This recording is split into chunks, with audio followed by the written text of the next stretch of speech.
A high-stakes political showdown is brewing between California Governor Gavin Newsom and former President Donald Trump, two figures who have come to symbolize the deep ideological divide in American politics. Newsom, a staunch advocate for progressive policies, has often positioned California as a model for the nation, while Trump, representing a more conservative vision, has repeatedly criticized the state's approach to governance. Now, their latest clash centers on two critical issues: disaster relief and election laws, both of which have far-reaching consequences for millions of Californians and potentially the entire country. The controversy erupted when Trump threatened to withhold vital federal disaster aid from California unless the state agrees to implement stricter voter ID laws.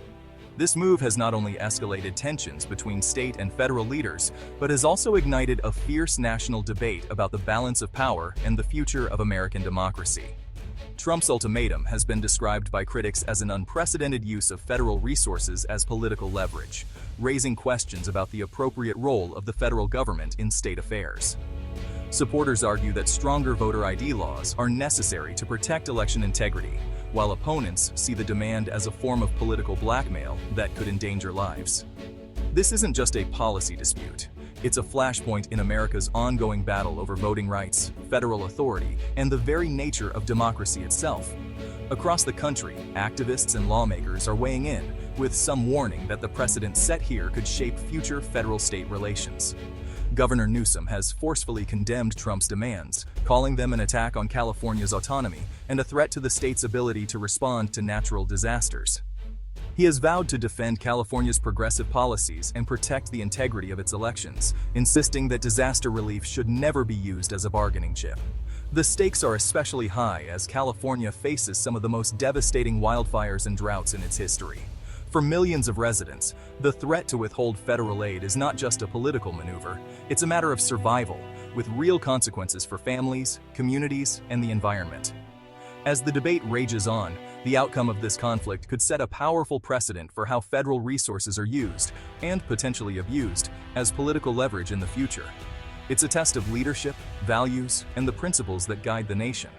At stake is not just disaster relief for California, but the fundamental ideals that underpin American democracy: fairness, justice, and the proper balance between state and federal power. The nation watches closely, knowing that the decisions made here could echo for years to come. Trump's ultimatum, disaster aid in exchange for voter ID laws, has drawn fierce criticism. Critics call it political extortion, arguing that disaster victims shouldn't be pawns in a partisan fight. Trump claims voter ID is needed to prevent fraud, but studies show such fraud is extremely rare. Election experts warn that stricter ID laws could suppress turnout among minorities, the elderly, and low-income voters. Using disaster relief as leverage undermines the impartial mission of federal agencies like FEMA. The move sets a dangerous precedent. Federal aid could be weaponized to force states into political conformity. California's voting system is often held up as a national example of accessibility and inclusivity. With automatic voter registration at the DMV and universal mail-in ballots sent to every active registered voter, the state has made it easier than ever for citizens to participate in elections. Whether you're a first-time voter or a long-time participant, the process is designed to remove barriers and encourage turnout, reflecting California's commitment to broad democratic participation. Unlike many other states, California voters rarely need to show a photo ID at the polls. Instead, the system relies heavily on signature matching, where election workers carefully compare the signature on your ballot envelope to the one on file. After the election, officials conduct rigorous post-election audits to ensure the accuracy of results. These safeguards are intended to catch irregularities and maintain trust in the process. Supporters of California's approach argue that these policies not only boost voter turnout, but also maintain a high level of security. They point to the robust verification processes, such as signature checks and audits, as evidence that the system is both open and secure. For many, California represents a model for how to expand access without sacrificing integrity. However, critics, most notably former President Donald Trump and his allies, claim that the lack of strict photo ID requirements opens the door to potential fraud. They argue that without more stringent identification measures, the system is vulnerable, even though repeated investigations have found little evidence to support widespread fraud claims. Some of the most common concerns include ballots being sent to outdated addresses, which could theoretically allow someone else to intercept and misuse them. Critics worry that the sheer volume of mail-in ballots increases the risk of mistakes or manipulation, especially in densely populated areas. There are also fears about the potential for voter impersonation, where someone might attempt to cast a ballot in another person's name. While documented cases are extremely rare, the possibility fuels ongoing debate about the adequacy of current safeguards. In response, state officials emphasize that California employs a multi-layered security system. This includes not only signature verification and audits, but also secure ballot storage, real-time monitoring of ballot drop-off locations, and strict chain of custody procedures. They argue that these measures make widespread fraud nearly impossible, and that the system is constantly being improved to address new challenges. The debate over California's voting system has become a microcosm of the larger national conversation about voting rights. On one side, advocates push for greater access and inclusivity, believing that democracy is strongest when more people participate. On the other, opponents call for tighter security, fearing that ease of access could undermine the integrity of elections. This clash of priorities is playing out in legislatures, courtrooms, and communities across the country. At its core, the question remains: should voting be made as easy as possible to encourage participation? Or should additional hurdles be put in place to ensure the integrity of every ballot? The answer may shape not only California's future, but the future of American democracy itself. Governor Gavin Newsom has emerged as one of the most vocal and steadfast defenders of California's electoral process, especially in the face of recent claims by former President Trump. Newsom has forcefully and repeatedly rejected Trump's allegations of widespread voter fraud, describing them as not only baseless, but also deeply dangerous to the fabric of American democracy. He warns that such rhetoric undermines public trust and threatens the peaceful transfer of power, a cornerstone of the nation's political system. Newsom insists that California's elections are among the most secure and transparent in the country. He points to the state's robust systems for ballot tracking, secure storage, and public observation as evidence that the integrity of the vote is not up for negotiation. Every step, from voter registration to ballot counting, is designed to ensure accuracy and fairness, and the state welcomes independent observers to verify the process. In response to the growing wave of disinformation, Newsom has launched a comprehensive public campaign aimed at educating voters and countering false narratives. Alongside this, he has introduced a $2.5 billion state disaster relief package, making it clear that California will not be held hostage by political threats or misinformation. This dual approach signals the state's commitment to both immediate crisis response and long-term democratic resilience. State officials emphasize the rigorous safeguards in place, such as signature verification, post-election audits, and bipartisan oversight.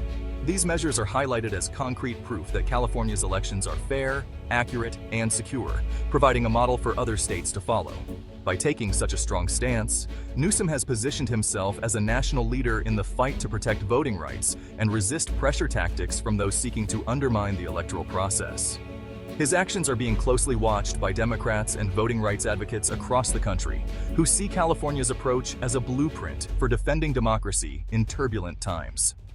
The confrontation between Newsom and Trump has transformed what might have been a state-level policy debate into a national symbol of the ongoing struggle to uphold democratic values and ensure every vote counts. For Governor Newsom, this battle is about far more than policy or politics. It's about safeguarding the fundamental norms and principles that define American democracy for generations to come. Governor Newsom sparked controversy by inviting far-right figures like Steve Bannon onto his podcast. Many Democrats were shocked, questioning why he'd give a platform to voices spreading election conspiracies. Newsom also interviewed Michael Savage and Charlie Kirk, fueling debate about his motives, bridge building or political calculation. Critics say Newsom failed to challenge falsehoods, appearing to legitimize extremist views. The fallout has divided his own party, with some seeing outreach and others seeing betrayal. The controversy raises tough questions about the line between dialogue and amplifying dangerous rhetoric. Backlash against Newsom was swift, with critics accusing him of boosting extremists for personal gain. Adam Kinzinger called the Bannon interview unforgivable, arguing it put ambition over principle. Activists and commentators warned that giving Bannon, Kirk, and Savage a friendly platform normalizes their views. Critics say Newsom's conversational style failed to challenge misinformation, making him complicit in its spread. The controversy has alienated parts of Newsom's progressive base and raised doubts about his political judgment.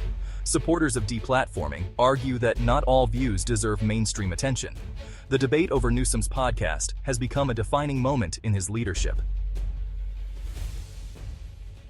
Some defend Newsom's approach, arguing that dialogue, even with opponents, is vital in a polarized era. They say refusing to engage deepens divides and that leaders should be confident enough to debate anyone. Newsom's interviews could reach persuadable voters exposed only to conservative media, offering a chance to challenge assumptions. Supporters argue these conversations provide valuable insight into opposition strategies and motivations.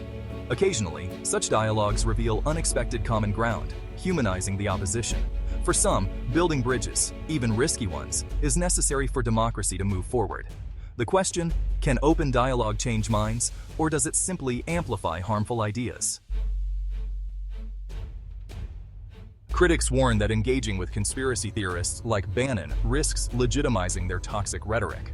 A governor's platform can make extreme views seem mainstream, blurring the line between fact and fiction. Without aggressive fact-checking, misinformation spreads unchecked, especially in long-form formats. Extremists thrive on attention. High-profile interviews boost their relevance and reach. Newsom's critics argue he became a prop in Bannon's political theater, inadvertently aiding his cause. Leaders, they say, have a duty to protect democratic norms by denying extremists mainstream attention. The risk fueling division and undermining public trust in democracy. The Newsom-Trump clash and podcast controversy reflect a democracy at a crossroads. The fight over voting laws and political engagement exposes deep anxieties about election security and truth. If restrictive laws spread, millions could be disenfranchised. If accessible systems prevail, voting rights may expand. The debate over dialogue versus deplatforming will shape the future of public discourse. America faces a choice-open conversation with risks or silos that deepen division. The outcome will define the nation's political identity and the resilience of its democracy. The stakes go far beyond the next election. They're about whether the democratic experiment can survive.